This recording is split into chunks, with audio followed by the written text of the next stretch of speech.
성선택은 자연선택과 더불어 찰스 다윈이 제시한 진화론의 주요 개념입니다. 찰스 다윈은 그의 책 종의 기원을 통해 자연선택의 주요한 요소 중 하나로 성선택을 제시하였으며 인간의 유래와 성선택을 통해 이론을 발전시켰습니다. 그는 자연선택만으로 설명할 수 없는 진화의 결과물이나 특성에 대해 번식 경쟁에서 상대성의 선택을 받기 위한 것이라는 설명을 하였습니다. 하지만 이러한 이론은 성차별적인 사회적 분위기와 남성의 우월성에 도전한다는 점에서 엄청난 공격을 받았고 1970년대까지 주목받지 못했다고 합니다. 이러한 내용은 아름다움의 진화에서 자세히 설명하고 있습니다. 이 책에 따르면 성선택 이론에는 암컷의 선호가 생물학적 다양성의 진화에 있어 강력하고 독립적인 힘이 될 수 있다라는 가설을 내포하고 있다고 합니다. 그런데 당시 과학자들은 이러한 가설에 대해 암컷이 배우자 선택에 있어 자율적 결정을 내릴 수 있을 정도의 인지 능력이나 기회를 가지고 있다는 주장은 어린 반푼 어치도 없는 소리라며 무시하였고, 자연 선택의 강력한 지지자이자 진화론의 공동 발견자로 유명한 알프레드 러셀 월리스는 찰스 다윈의 성선택 이론을 무자비하게 공격하여 1970년대까지 진화생물학에서 잊혀버린 주제로 만드는데 1등 공신이 되었다고 하고 있습니다. 1970년대에 들어와서야 비로소 다시 연구되기 시작한 성선택 이론은 지금에 와서 동물행동학과 진화생물학의 핵심 이론 중 하나로 평가받고 있다고 합니다. 이러한 성선택 이론을 신경과학 관점에서 접목하여 설명하고 있는 책이 출간되었습니다. 마이클 라이언이 저술하고 박담비님이 번역하여 빈티지 하우스에서 출간한 뇌는 왜 아름다움에 끌리는가이 바로 그것입니다. 자연은 철저히 본론에 충실하다. 동물들은 살아남기 위한 행동, 예를 들어 잠자기, 식사 등에는 별다른 의식 없이 묵묵히 해야 할 일을 끝마치기 위해 집중합니다. 하지만 짝짓기는 어떨까요? 책에 따르면 인간이나 다른 동물들은 짝짓기에 앞서 장황한 구원의식이 필요하므로 본론에만 충실하기라는 태도로는 제대로 할 수 없다고 이야기하고 있습니다. 이러한 구원의식은 짝짓기 전략의 일환이며 색깔, 춤, 노래, 향기 등의 아름다움의 형태로 진화해왔다고 밝히고 있습니다.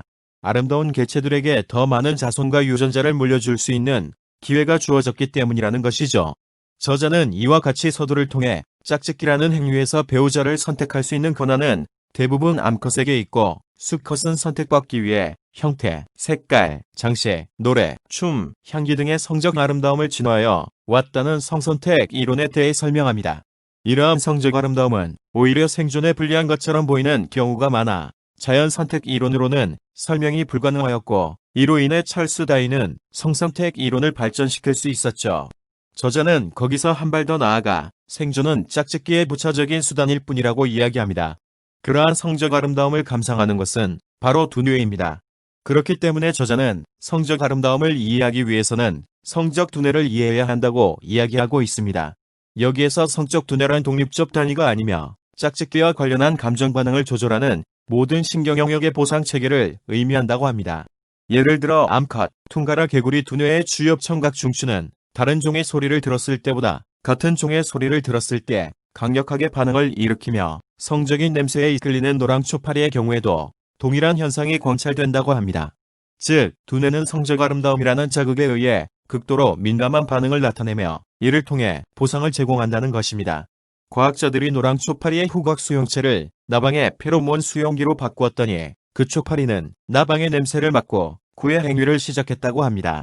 결국 성적 아름다움은 감각 수용을 통해 뇌에 전달하면서 감상하게 됩니다. 즉, 두뇌가 성적 아름다움을 진화시켜온 성선택을 이해하는데 가장 중요한 연결고리이자 핵심이라는 이야기입니다.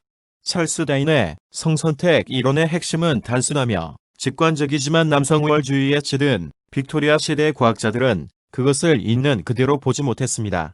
교육받는 것이 허용되지 않으며 자신의 수입이나 재산을 가질 수도 없고, 신체 자체가 아버지나 남편에게 귀속되며 때에 따라 체벌을 가하는 것이 법적으로 허용되는 성별이 배우자를 선택할 수 있다는 이론을 그들이 받아들일 수는 없었겠죠. 점잖으신 과학자들께서 대놓고 이런 이야기를 하지는 않았겠지만 말입니다. 하지만 성선택 이론은 동물의 많은 행동과 진화를 설명하는 핵심 이론이며 이 책에서 확인할 수 있듯이 신경과학으로도 설명이 되는 이론입니다. 여기에서 소개드린 내용보다 훨씬 풍부하고 흥미로운 이야기가 여러 사례와 이론을 통해 책에 잔뜩 있으니 직접 읽어보시기를 추천드립니다.